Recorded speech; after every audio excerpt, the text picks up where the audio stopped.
Will be delivering his competition speak. Mr. Robert Douglas, encourage, evaluate, excellence.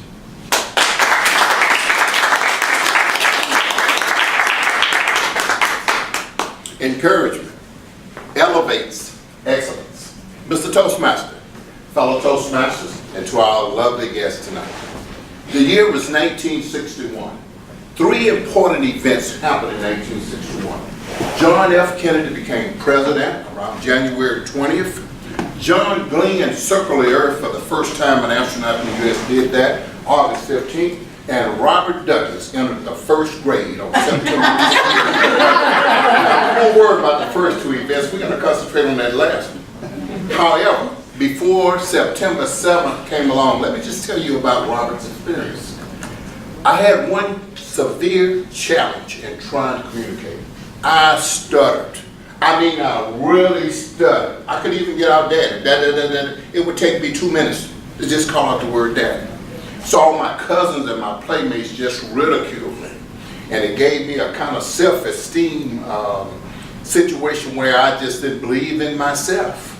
But my mother, God bless her heart, still believed in me regardless of what happened. I mean, it was so bad with my aunties, I'd be over the house playing, they would give out cookies. Who wants a cookie?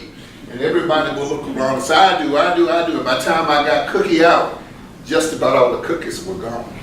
I mean, it was worse than that. But again, here was my mother. My aunties and a lot of people say, you're going to have to send this kid to school, a special school. He can't matriculate with the rest of the kids. Mother said, well, you know, we didn't have a whole lot of money. We couldn't do that. He has to go to public school. So there I was with my mother on September the 7th, 1961. The day after Labor Day is when we started schools in Mobile. So she takes me to Ella Grant Elementary, 838 West Main Street, Mobile, Alabama. And she takes me in and I'm assigned to this lady for the first grade. Her name was Miss Willie T. Kimball. So my mother walks me over to Miss Kimball and she says, Miss Kimball, this is my son Robert. If you have any problem with this kid, you let me know and we'll take care of him. Miss Kimball was a nice lady. She said, I'm sure we'll have no problem with him. He'll matriculate with the rest of the kids and he'll be fine. As my mother left, I started getting more and more fear built up. I just couldn't gather being there without any support. I didn't know any of the other kids in my homeroom. So what happened, I went in, I took a seat in the third row, in the third seat of the second row. And the first thing we did was, you guessed it, roll call. Alan Martin, present. Gwendolyn Hill, present. Levi Bush, present. Robert Douglas, Robert, are you here? Okay, Robert, we know you're here. And at that time, all the kids, their first reaction to me was, who is this guy? He can't even talk. What is he doing here? So again, I just sat with my head down and was hoping for the session to end real early for that day and every other day. So the first day of school, we learned, you know, the normal things like I before E, except after C. And when two vowels go walking, the first one does the talking. And that was okay. All but the second day. The second day we had this little reading book called Guess Who? Sally, Dick, and Jane. They had a dog named Spot and a cat named Puff. And all the vocabulary rolled around. See, Spot, jump. Jump, Spot, jump. See, Dick, run, Dick, run. So she gave each of us a chance to try to do some reading. When it came my turn, I stayed on C for so long, she just said, okay. See. I couldn't say see, Dick, run. And all the children was laughing at me. But you know what Miss Willie T. Kimball did? In those days, in our classroom, we had a cloakroom. It was near the back of the room. It was where we kept our lunch, and it was also where we put our coats when we wore coats and it was cold. She took me in the cloakroom, closed the door, so I would be out of earshot of all other kids. And one-on-one, she said, come on, Robert, you can do this. She encouraged me, not just that day, but every day of my first grade curriculum, this lady encouraged me. Not only that, when my mama came and asked how I was doing, she told my mama how to just encourage me and to pat me on my back and to just keep encouraging me. So every day, I look forward to going to Miss Kimball because this lady was good to me. She encouraged me. She believed in me when I didn't believe myself. Come on, Robert. You can say it. Come on. You can say it. One word, two words. Before you knew it, I could even get a complete sentence out.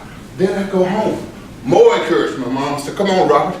You can do it. So every day I had a double dose of encouragement. and that went a long way with me. Finally, believe it or not, first grade ended, May the 31st, 1962. And I was the happiest kid in class.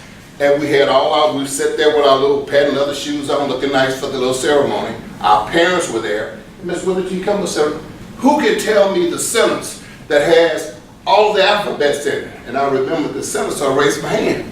And the sentence was, the quick brown fox jumped over the lazy dog. If you check out that sentence, it has every letter of the alphabet in it. And I remember that, and kids actually clapped for me. So that encouragement from the first grade took me to the second, to the third. Roll tape down to my senior year, 385 students. I finished 4 in my class because of that encouragement that Ms. Kimball gave me and that my mother gave me. Since that time, you heard of some of my accomplishments that Joel has done, that Joel said about.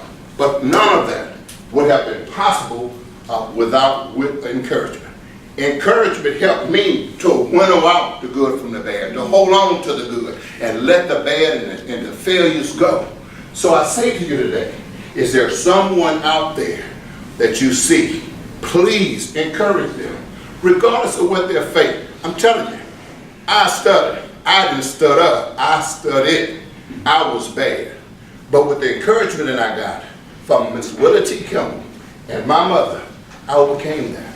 So many of us sit next to people every day, past people every day, who need encouragement. It doesn't cost a thing. We're talking about giving a person words. Sometimes good morning is encouragement enough. Sometimes just being a listening ear, not saying anything, is good enough. But wherever you go, whatever you do, please take the time every day, somewhere in that 86,400 seconds of that day, and encourage someone along the way, because encouragement elevates excellence. Mr. Toastmaster.